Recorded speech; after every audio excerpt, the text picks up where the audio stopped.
Hi hello ವೀಕ್ಷಕರೇ, ಉಷಾಸ್ ಕಿಚನ್ಗೆ ಸ್ವಾಗತ. ನಾವು ಈ ದಿನ ಗೋರಿಕಾಯಿ ಅಂದರೆ ಜವಳಿಕಾಯಿ ಅಂತಲೂ ಕರೀತಾರೆ, ಅದ್ರ ಪಲ್ಯ ತುಂಬ ಸುಲಭವಾಗಿ ಯಾವ ರೀತಿ ಮಾಡೋದು ಅಂತ ತೋರಿಸ್ಕೊಡ್ತಾ ಇದ್ವಿ. ಅದನ್ನೆಲ್ಲ ಚೆನ್ನಾಗಿ ನಾರೆಲ್ಲ ತೆಗೆದುಬಿಟ್ಟು ಕಟ್ ಮಾಡಿ ಸಣ್ಣದಾಗೆ ರೆಡಿ ಮಾಡಿ ಇಟ್ಕೊಂಡಿದ್ದೀವಿ. ಈಗ ಒಂದು ಕುಕ್ಕರಲ್ಲೂ ಸಹ ಈಸಿಯಾಗಿ ಮಾಡೋದು ತೋರಿಸ್ಕೊಡ್ತಾ ಇದ್ದೀನಿ. ಈಗ ಸ್ವಲ್ಪ ಎಣ್ಣೆ ಹಾಕ್ಕೊಳ್ಳಿ. ಎಣ್ಣೆ ಚೆನ್ನಾಗಿ ಕಾದ್ಮೇಲೆ ಸ್ವಲ್ಪ ಸಾಸಿವೆನ ಹಾಕ್ಕೊಳ್ಳಿ. ಸಾಸಿವೆ ಎಲ್ಲ ಚಟಪಟ ಅಂತ ಸಿಡಿದ್ಮೇಲೆ ಇದು ಕಡಲೆಬೇಳೆ ಮತ್ತು ಉದ್ದಿನಬೇಳೆನ ಸ್ವಲ್ಪ ಹಾಕ್ಕೊತಾ ಇದ್ದೀನಿ. ಕಡಲೆಬೇಳೆ ಸ್ವಲ್ಪ ಮತ್ತು ಉದ್ದಿನಬೇಳೆ ಸ್ವಲ್ಪ ಹಾಕ್ಕೊತಾ ಇದ್ದೀನಿ. ಇದು ಹಾಕೋದ್ರಿಂದ ಟೇಸ್ಟು ತುಂಬಾ ಚೆನ್ನಾಗಿರುತ್ತೆ.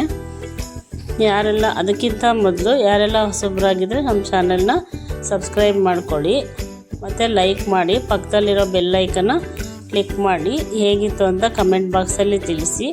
ಇದು ಗೋರಿಕಾಯಿ ಪಲ್ಯ ಆರೋಗ್ಯಕ್ಕೆ ತುಂಬಾ ಒಳ್ಳೆಯದು. ಶುಗರ್ ಇರೋರು ಅಂತೂ ಇದನ್ನು ಅವಾಗವಾಗ ಯೂಸ್ ಮಾಡ್ತಾಯಿದ್ರೆ ಆರೋಗ್ಯಕ್ಕೂ ಒಳ್ಳೆಯದು. ಮತ್ತು ಈ ನಾರಿರೋ ಅಂಥ ಪದಾರ್ಥಗಳನ್ನ ಆದಷ್ಟು ಚೆನ್ನಾಗಿ ತಿನ್ನಬೇಕು.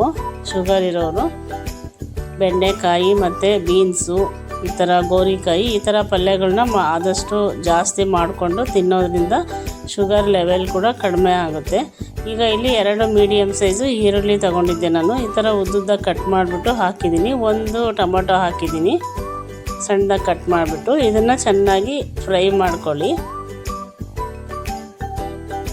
ಅದಕ್ಕಿಂತ ಮೊದಲು ಯಾರೆಲ್ಲ ಹೊಸಬ್ರಾಗಿದ್ದರೆ ನಮ್ಮ ಚಾನಲ್ನ ಸಬ್ಸ್ಕ್ರೈಬ್ ಮಾಡ್ಕೊಳ್ಳಿ. ಪ್ಲೀಸ್ ಲೈಕ್ ಮಾಡಿ, ನಿಮ್ಮ ಫ್ರೆಂಡ್ಸ್ಗಳಿಗೆಲ್ಲ ಶೇರ್ ಮಾಡಿ, ಪಕ್ಕದಲ್ಲಿರೋ ಬೆಲ್ ಐಕನ್ನ ಕ್ಲಿಕ್ ಮಾಡಿ. ನಾವೇನೇ ಮಾಡಿದ್ರೂ ನೋಟಿಫಿಕೇಷನ್ ನಿಮಗೆ ತಕ್ಷಣವೇ ಬರುತ್ತೆ. ಇಲ್ಲಿ ನಾನು ಒಂದು ಅರ್ಧ KGಯಷ್ಟು ಗೋರಿಕಾಯಿ ಅಂದರೆ ಜವಳಿಕಾಯಿ ಅಂತಲೂ ಕರೀತಾರೆ ಇದಕ್ಕೆ, ಒಂದು ಅರ್ಧ KGನ ತಗೊಂಡು ಅದನ್ನು ಸೋಸ್ಬಿಟ್ಟು ಸಣ್ಣದಾಗಿ ಕಟ್ ಮಾಡಿ ಇಟ್ಕೊಂಡಿದ್ದೀನಿ. ನೋಡಿ, ಈಗ ಈ ಥರ ಒಗ್ಗರಣೆ ಹಾಕಬೇಕು. ಸ್ವಲ್ಪ ಎಣ್ಣೆಯಲ್ಲಿ ಫ್ರೈ ಮಾಡಬೇಕು ಇದನ್ನು. ಇಲ್ಲಿ 1 ಸ್ಪೂನು ಮತ್ತು ಒಂಚೂರು ಉಪ್ಪು ಹಾಕ್ತಾಯಿದ್ದೀನಿ. ನೀವು ರುಚಿಗೆ ಎಷ್ಟು ಬೇಕೋ ನೋಡಿಬಿಟ್ಟು ಹಾಕ್ಕೊಳ್ಳಿ. ಇದಕ್ಕೆ ಪಲ್ಯ ಮತ್ತು ಚಪಾತಿ ಎಲ್ಲ ಮಾಡೋದ್ರಿಂದ ತುಂಬಾ ಚೆನ್ನಾಗಿರುತ್ತೆ. ಚಪಾತಿ ಜೊತೆ ಮತ್ತು ರೊಟ್ಟಿ ಜೊತೆ ತುಂಬಾ ಚೆನ್ನಾಗಿರುತ್ತೆ. ಅಕ್ಕಿ ರೊಟ್ಟಿ, ಜೋಳದ ರೊಟ್ಟಿ ಮತ್ತು ಚಪಾತಿ ಎಲ್ಲದಕ್ಕೂ ಚೆನ್ನಾಗಿರುತ್ತೆ. ಒಂದು ಸಲ ಟ್ರೈ ಮಾಡಿ ನೋಡಿ. ತುಂಬ ಸುಲಭವಾಗಿ ಮಾಡೋದನ್ನು ತೋರಿಸಿದ್ದೀನಿ. ಈಗ ಒಂದು ಸ್ವಲ್ಪ ಅರಿಶಿನ ಪುಡಿ ಹಾಕ್ತಾಯಿದ್ದೀನಿ. ಅರಿಶಿನ ಪುಡಿ ಆ್ಯಂಟಿಬಯೋಟಿಕ್ಕು, ಆರೋಗ್ಯಕ್ಕೂ ಒಳ್ಳೆಯದು.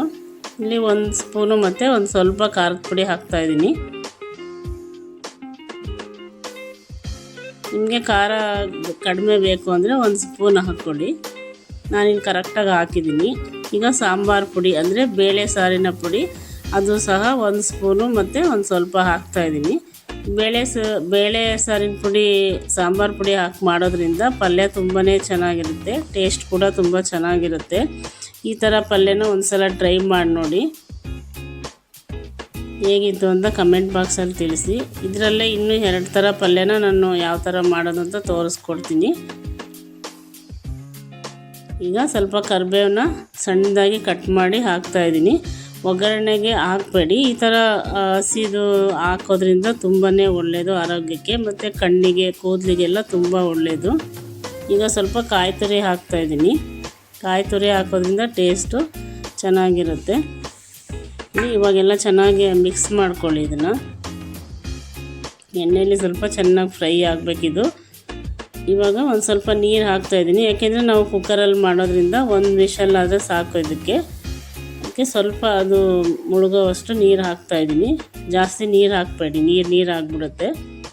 ಈಗ 1 ಸ್ಪೂನು ಇದು ಕುರ್ಷಾಣಿ ಪುಡಿ ಅಂತಾರೆ, ಇದು ಹುಚ್ಚೆಳ್ಳು ಪುಡಿ ಅಂತಲೂ ಅಂತಾರೆ. ಇದು ಸ್ವಲ್ಪ ಮತ್ತು ಶೇಂಗಾ ಬೀಜನ ಹುರಿದ್ಬಿಟ್ಟು ಪುಡಿ ಮಾಡಿ ಇಟ್ಕೊಂಡಿದ್ದೀನಿ. ಇದು 1-1.5 ಸ್ಪೂನಷ್ಟು ಹಾಕಿದ್ದೀನಿ. ಇದು ಹಾಕೋದ್ರಿಂದ ಟೇಸ್ಟು ತುಂಬಾ ಸೂಪರಾಗಿರುತ್ತೆ, ಡಿಫ್ರೆಂಟ್ ಟೇಸ್ಟ್ ಕೊಡುತ್ತೆ. ಇದು ಈ ಥರ ಮಾಡಿ ಇಟ್ಕೊಂಡು ನಾವು ಬೇರೆ ಬೇರೆ ಪಲ್ಯಗಳು ಮಾಡಿದಾಗ್ಲೂ ಇದನ್ನು ಸ್ವಲ್ಪ ಲಾಸ್ಟಲ್ಲಿ ಹಾಕಿದ್ರೆ ತುಂಬಾ ಚೆನ್ನಾಗಿರುತ್ತೆ ಟೇಸ್ಟು. ನೀವು ಒಂದ್ಸಲ ಟ್ರೈ ಮಾಡಿ ನೋಡಿ. ಈಗ ನಾನು ಲಿಡ್ನ ಕ್ಲೋಸ್ ಮಾಡಿಬಿಟ್ಟು 1 ವಿಷಲ್ ಮಾಡ್ತಾಯಿದ್ದೀನಿ. 1 ವಿಷಲ್ ಆದರೆ ಸಾಕು. ವಿಡಿಯೋ ನೋಡಿದ ತಕ್ಷಣ ಒಂದು ಲೈಕ್ ಕೊಡಿ. ನೋಡಿದ ರೊಟ್ಟಿ ಜೊತೆ ಪಲ್ಯ ಸೂಪರಾಗಿ ಕಾಣ್ತಾಯಿದೆ, ಅಷ್ಟೇ ಟೇಸ್ಟಿಯಾಗಿರುತ್ತೆ. ಒಂದು ಸಲ ಟ್ರೈ ಮಾಡಿ. Thank you for watching this video.